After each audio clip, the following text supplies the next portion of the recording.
bienvenue, welcome. Fremde, étranger, stranger. Glücklich zu sehen, just wie enchanté. Happy to see you, bleibe reste stay. Willkommen, bienvenue, welcome im cabaret, au cabaret, to cabaret. Cabaret is full of glamour, divinely dotty and straightforwardly inappropriate songs. Ignorant, corruptive, living here and now, chasing fame and money, quite sheepish Sally Bowles and her poor and eventually also corruptive boyfriend Brian. Those who corrupt and those who are corruptive. Those who sell unrealistic dreams and those who gladly buy them. And of course, Nazis in the background gaining their power. After watching Bob Fosse's Cabaret, I was reading reviews on Letterboxd, and as I love controversial thoughts, one review attracted me the most. A user that has a badge that says Pro thinks that the film is almost a complete disaster. Acting, choreography, music, editing, musical numbers, cinematography are all to hell. I found out that he's officially a film critic.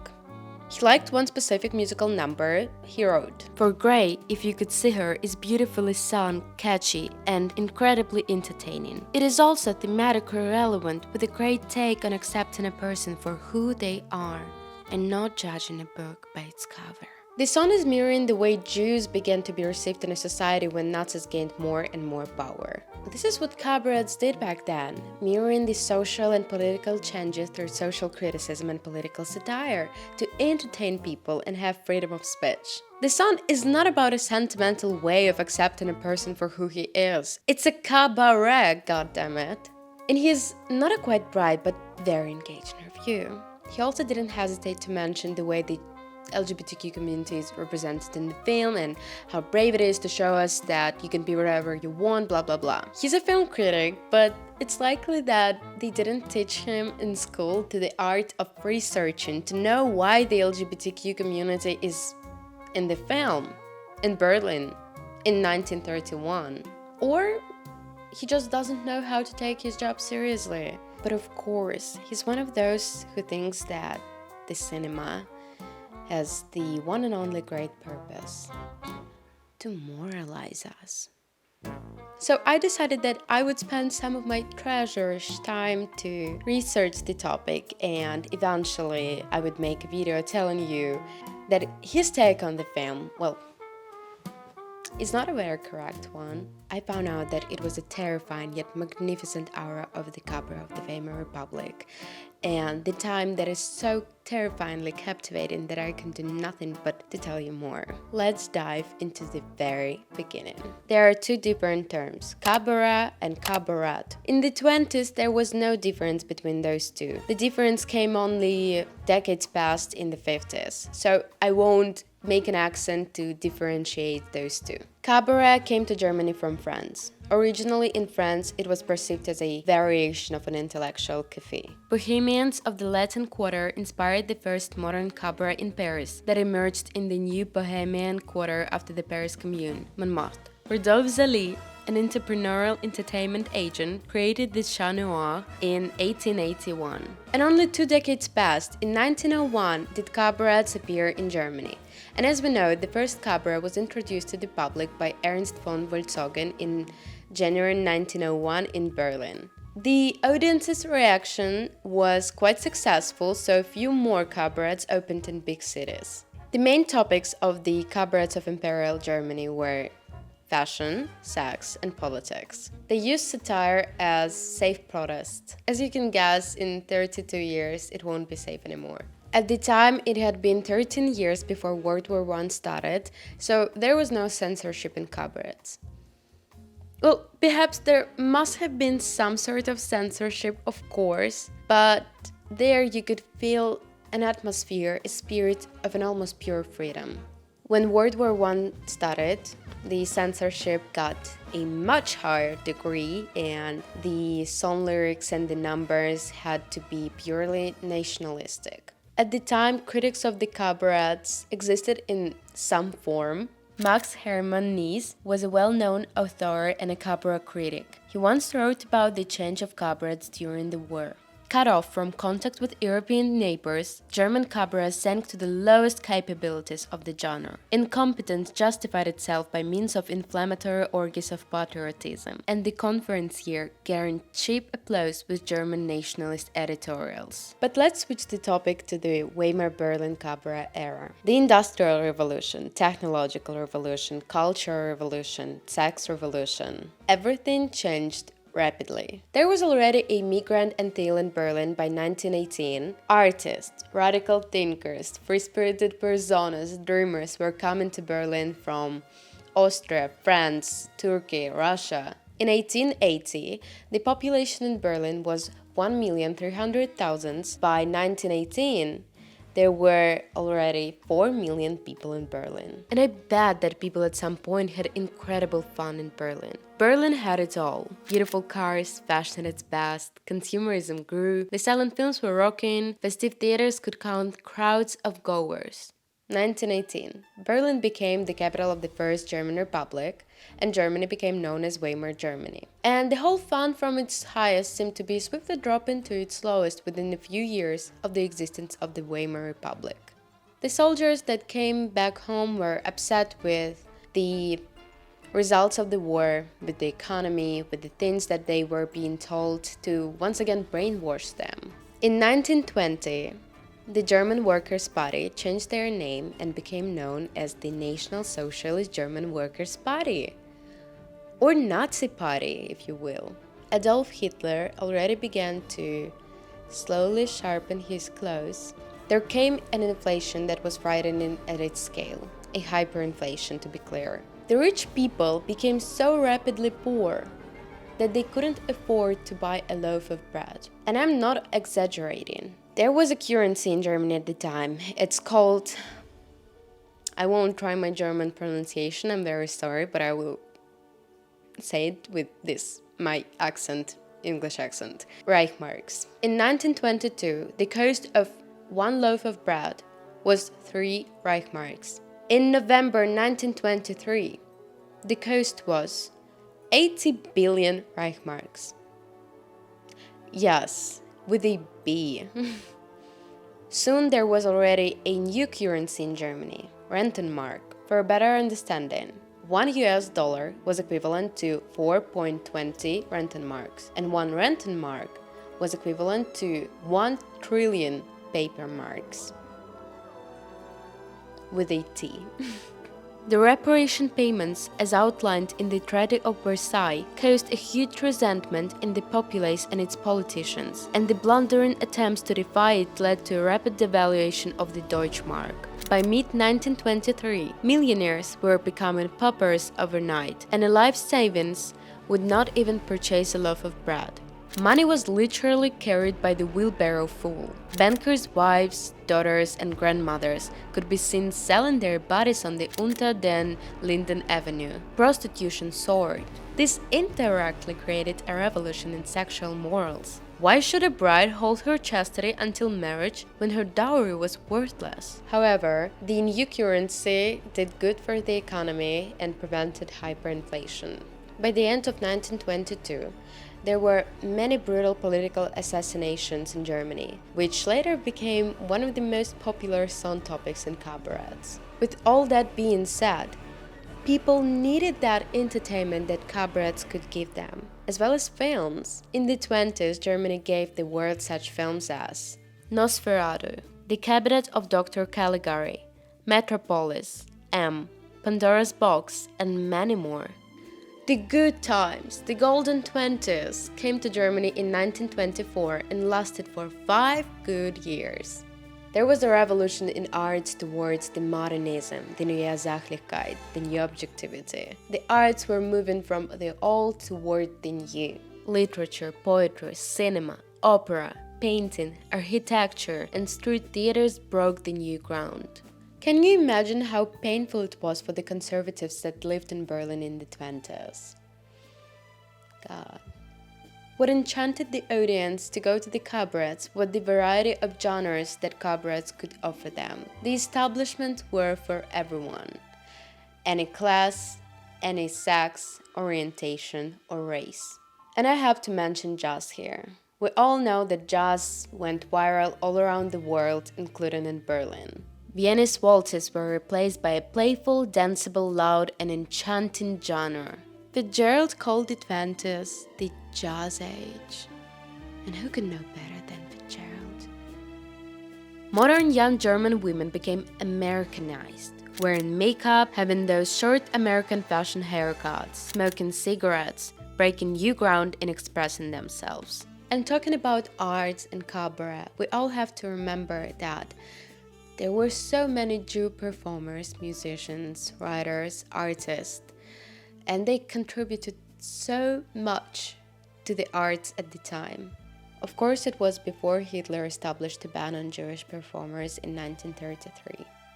But talking about cabarets, that's how it was. Typical lineup of acts included a master of ceremonies, tableau numbers with scantily clad chorus girls, popular singers performing satirical numbers, dance acts, chorus lines, and lots of glamour and sparkle. Dinner could be brought to your table, and many venues had a dance floor in front of the stage. There were Taylor girls, those girls with beautiful costumes that were provoking other cabarets to steal their numbers, music, and onstage behavior. There are so many famous but forgotten cabaret performers, musicians, writers to be mentioned. I have to mention a few of them. Claire Waldorf was famous for her in-your-face delivery of songs, smoking cigarettes on stage as well as being an open lesbian. She once sang in a theater together with Jan Marlene Dietrich. I should mention Kurt Boa, who was an influential figure for the film's character performed by Joel Grey. Boa was born in a German Jewish family. In the cabaret world, he was famous for the tango number, as well as being a part of the cast in Casablanca. Trude Hesterberg, who was a German actress, opened her cabaret in the basement of the Theater des Westens, called Wilde Bühne, or Wild Stage. Young Marlene Dietrich has to be mentioned not as a cabaret performer, but rather a visitor. But according to Caroline Boucher, she and Elton John have enjoyed Marlene's cabaret performance, one of the last Dietrich's performances, at the Grosvenor House Hotel in the mid-70s. I must remind you that in those mid-70s, Marlene was also in her mid-70s. But I bet it wasn't the type of cabaret we're talking about today. Today we're talking about the other ones. Well, I won't get that much into names, but in conclusion, a lot of German actresses were performing in cabarets before the fame, or some of them ran cabarets rather than performed. With the appearance of radio, cabaret songs gained more and more popularity and could be easily listened to at home. You have to understand that cabarets had different sizes and forms. There were small cabarets in cheap diners and pubs. There were mesmerizing ones in scale with numerous numbers, set design, costumes, expensive lighting, professional artists. They were most oftenly established in expensive restaurants. And when you went there, you saw another world. One of the most fascinating cabarets in its scale took place at a department store of restaurants, where there were 5 restaurants with different cuisines under one roof. Altogether, you could view big-name variety acts and the Vaterland Girls, 24 girls, 12 bands, and 50 separate cabaret numbers in one evening. At the Kakadu, you could dance first and then catch the show, which usually consisted of non-political comic sketches, an acrobatic dancer, a sailor dance, and a jazz orchestra.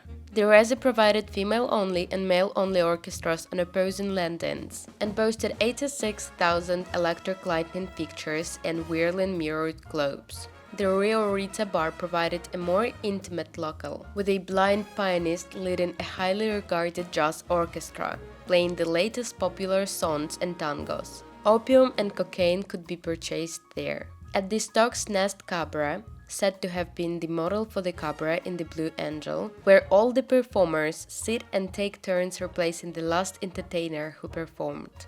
At the Wise Mouse Cabaret, patrons wore black masks. those who did not want to be recognized. And the enchantress of the inflation era, Anita Berber, danced her erotic, if often drunken and vulgar, dances on the floor. If Harang would, she would dance naked on your table and perhaps even urinate on it as well. There was one cabaret that parodied literature and poetry and famous composers, for example Wagner. There were cabarets with nude performances, and some of the cabarets were institutions where prostitution soared. There is a story told by Marlene Dietrich remembering her youth in Berlin. Tables circled the room in a horseshoe fashion, and while the audience sipped cocktails and viewed proceedings through a peephole in the wall by their table, they could view a prostitute and her unsuspecting client providing the evening's entertainment. The client turned out to be a friend of Dietrich's, set up by her and her friends, and one can only wonder how he reacted the next day when told of this by her. Provocative posters, dazzling in their glamour or extravagance, could be seen all over the city. Remembering the song Cabaret performed by Liza Minnelli in the film, I can say that there was no time for boredom. There was fun, glamour, performances, and establishments for everyone. And there were never topics that seemed to be too taboo. Cabaret stars could now sing about sadomasochism, sexual deviance, hermaphrodites, lesbian girlfriends, kleptomania, and even the odd loose mort or two. Finishing talking about cabarets, I have to mention telephones in restaurants. Perhaps it was only my childish amazement seeing those table telephones that were used to call from a table to a table. How innovative would it be to have these nowadays? To have this enormous fun in restaurants rather than asking for a girl snap. I'm a hopeless romantic. What do you want? Also, talking about the LGBTQ community. Indeed, there were so few cities like Berlin where gay people could live openly enjoying their lives. Berlin in the Weimar Republic was for everyone, as well it is now. So after telling you this, I hope that you realize that in cabarets there were no songs about accepting a person for who he is in a sentimental, whining way. I will tell you the tragic end of the Weimar cabaret era in the end of the video, because for some artists, performers, musicians, it wasn't a good ending. But now, let's talk about the film! One of the greatest critics, Pauline Kael, wrote in her essay Grinning to the film that was published in the New Yorker in 1972. The usual movie approach to decadent periods of history is to condemn decadence while attempting to give us vicarious thrills. Here, in a prodigious balancing act, Bob Fosse, the choreographer-director, keeps this period, Berlin 1931, at a cool distance. We see the decadence as garish and sleazy, and yet we see the animal energy in it, and the people driven to endure. Sally Bowles, performed by Liza Minnelli, is coming from the United States to Berlin to make her dreams come true, to become a famous actress, and of course, to get rich. But for now, she's only a star in a dull cabaret Kit Kat club being hosted by Master of Ceremonies with his yellow teeth and heavy white cheapish makeup performed by no one else but Joel Grey. The passion between Sally and her new British neighbor Brian, performed by Michael York, rises with the background of rising Nazis. She and her bisexual partner Brian get involved in a triangle ship with a German baron, performed by Helmut Grimm, who buys them. Then we have a story involving a poor gold digger, or a gigolo, and his wealthy Jewish victim for whom he eventually falls. As their story progresses, he makes a confession that he is a Jew also, but we all understand, even though not everyone can agree with him, why he's been hiding it to climb up in the social hierarchy. Some people claim that the depiction of the Weimar Republic in Berlin isn't quite accurate in the film, and by some people I mean the ones who lived in Berlin at the time, so they know better than me. But I won't concentrate on this because I already told you how it was back then. I still consider the film is great. It's my favorite one now. The montage of the film by David Bretherton is brought on the screen through often abrupt frame changes that clearly emphasize the story. For instance, exactly after the scene where Sally meets Brian, she's on the stage and performs the song Mein Herr, which tells us how it will poorly end between them at the end of the film. Right after the scene where she meets Baron and his money, Sally is on the stage and performs a divine and not a very bright song, Money, accompanied by the Master of Ceremonies. It's not a La La Land or Chicago or All That Jazz kind of musical. The musical numbers are not implemented into the story. They are the story. They are mirroring everything that happens in the film. And here, I must mention Roger Ebert's description of Sally. Sally is brought magnificently to the screen in an Oscar-winning performance by Liza Minnelli, who plays her as a girl who's bought what the cabaret is selling. To her, the point is to laugh and sing and live forever in the moment, to refuse to take things seriously, even Nazism, and to relate with people only up to a certain point. She is capable of warmth and emotion, but a lot of it is theatrical. And when the chips are down, she's as decadent as the divinely decadent dark fingernail polish she flaunts. I would say that Minnelli's Sally Bowles made Liza my favorite actress ever, and probably it was one of the most memorable female performances I have ever seen. It's stuck in my mind. I can't get it out. She's good. After their refusal to give Liza the role of Sally Bowles in a Broadway musical due to her little experience, even though she had won Broadway's Tony Award for Best Actress in a Musical by the time of the audition, she auditioned to play Sally Bowles on screen, taking her dad's advice to imitate actress Louise Brooks. Louise Brooks was a famous American actress in the Weimar Republic and a sex symbol of the Jazz Age. And as we know, Minnelli got the role and deserved her Oscar for the film. Joel Grey unsurprisingly got the role after performing the Master of Ceremonies on stage long before the film even was considered to be brought on screen. And no one could make the Master of Ceremonies so disgustingly attractive but Joel Grey. He also got an Oscar for this performance. Pauline Kael wrote about MC. In the smoky atmosphere, the little MC is both ringmaster and marionette. His professional, insidious complicity with us, the audience, his slyness and malice, makes us draw back to objectivity. He looks as if he had been born in a nightclub. With his rough cheeks, yellow-stained teeth, and smeared-down patent leather hair, Joel Grey is every tantalizingly disgusting showbiz creep one has ever seen. All the cheap comics and nightclub entertainers rolled into one. He's the essence of showbiz tawdriness, and the purity and evil heart of the period. The only song that is outside of the cabaret is Tomorrow Belongs to Me. A wonderful summer day is followed by not anymore under control Nazis. A young handsome boy with his perfectly white teeth, still childish face, smooth skin, and mother's milk still on his lips, starts to sing an inspiring song while the camera moves slowly, showing us a filfoot on his arm. As the song progresses, children, young people, and old people stand up and start to sing along with him. And now we are reminded, there is no way back. In the beginning of the film, a Nazi was kicked out of the Kit Kat Club by a manager. In the end of the film, in the last scene, half of the audience in the cabaret are Nazis. I think you don't need my explanation here. The roots of the film can be traced back to the 1939 semi-autobiographical novel Goodbye to Berlin by Christopher Isherwood, who went to live to Berlin openly as a gay person. Then John van Druten wrote a 1951 play I Am a Camera. Then there was a musical Cabaret by John Kander, Fred Ebb, and Joe Masteroff based on the play and the novel. And only then did J. Allen write a script for the screen, and it turned out to be Cabaret, directed and choreographed by Bob Fosse, who masterfully did the job and received an Oscar for the Best Director. Once again, having no right to compare myself to the greatest, I would just put a quote by Pauline Kael. When there is nothing to believe in but survival and pleasure, gaiety has a ghastly, desperate itch. But the way people still seek pleasure is testimony to something both base and fascinating. Everything seems to become sexualized. The grotesque amorality in Cabaret is frightening, not because it's weak, but because it's intensely, obscenely alive. So, what happened to those numerous artists, performers, musicians, writers in the end of the Weimar era? Sadly enough, some of their lives were ruined.